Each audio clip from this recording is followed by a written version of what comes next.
Hello and welcome back to Sports Now. I'm Amber DeJonge. And I'm Julia Mazur. A lot happened this past week in sports. Wrestling attended the NCAA Southeast Regionals in York, Pennsylvania. The team finished in 5th place out of 21 teams with 8 top 8 finishers. Men's ice hockey wrapped up their season with a 4-1 loss against Manhattanville in the United Collegiate Hockey Conference quarterfinals. Goaltenders Garrett Nieto and Michael Patterson-Jones both boasted strong save percentages at 91.3% and 80%, but the team struggled to score against Manhattanville, and the only Colonel goal was scored by Christian Blomquist during the third period. Men's volleyball swept Drew University in 3 sets, 25-16, 25-14, and 25-20. Jackson Schaefer led the team in kills with 13, along with 4 aces. Zach Shea led the team with 36 assists, and Noah Taylor led the team in digs with 7. The team then lost to Elmira College in 3 sets, 18-25, 19-25, and 19-25.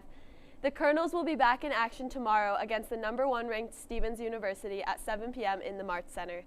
They continue their season over spring break against Wells College, Newman University, Olivet College, and Misericordia University. Men's tennis was away against Houghton University. Yesterday, they took a 9-0 loss.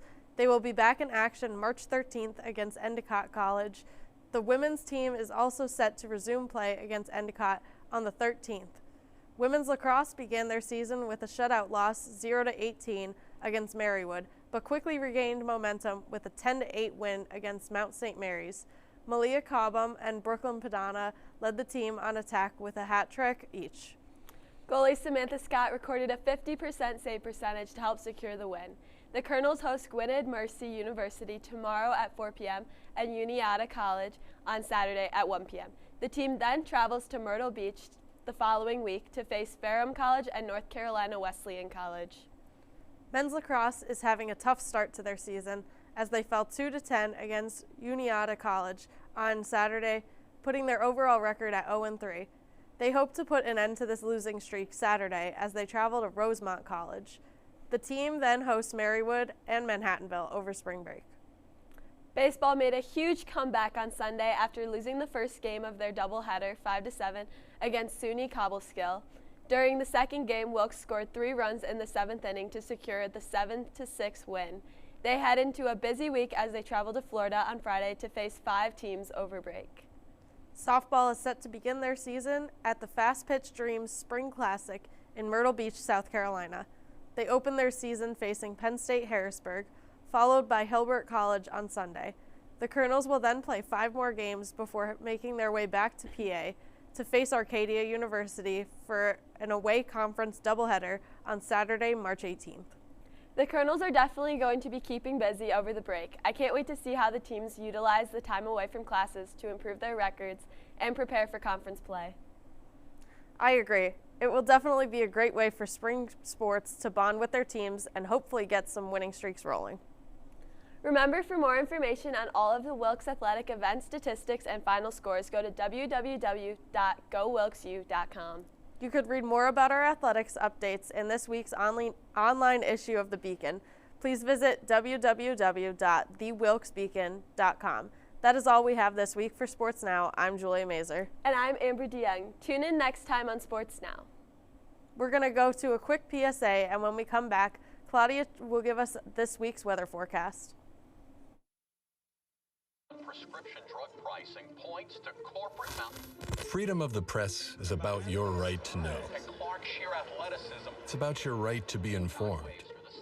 Today, there are real threats to press freedom Reaching residential areas. and your right to know about the world around us. We must protect our right to know, no matter what kind of news is important to you. Before it's too late, understand the threats. ProtectPressFreedom.org. First, they said cigarettes were safe. We know how that turned out. Now, they say they didn't market e-cigarettes to teens. Fact, more than 1 in 4 high school students are vaping, and 80% say their first e-cigarette was flavored. Vaping is harmful to developing brains. The reason we think vaping is safe? Marketing. Same lies, different day. Tell Big Vape to quit lying.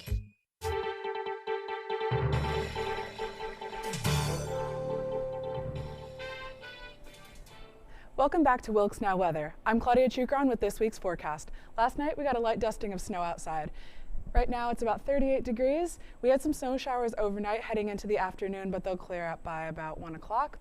We have a high of 40 degrees today and a low of 27. Winds east at 5 to 10 miles per hour. Chance of precipitation is 60%. Our humidity level is 87%, and the sun rose at 6:41 a.m. this morning and will set at 5:51 p.m. tonight. As you can see, we have a little bit of a wintry weather mix up here in the Wilkes-Barre area this afternoon, starting with some rain and ice. As we move into the afternoon, it's going to head east and eventually clear out. Looking ahead at the rest of the week, tomorrow will be a high of 50 degrees and a low of 40, partly cloudy. Same for Thursday, a high of 54 and a low of 31. Friday, we do have a chance of another wintry mix overnight with a high of 38 degrees and 37 at night. And heading into the weekend, Saturday morning, we have a high of 44 and a low of 29 with a chance of rain, partly cloudy. Sunday should be a nicer day, partly cloudy with some sun, high of 43 and a low of 24. And next week for Monday, partly cloudy again with a high of 47 and a low of 31. I'm Claudia Cuchran with WeatherNow weather.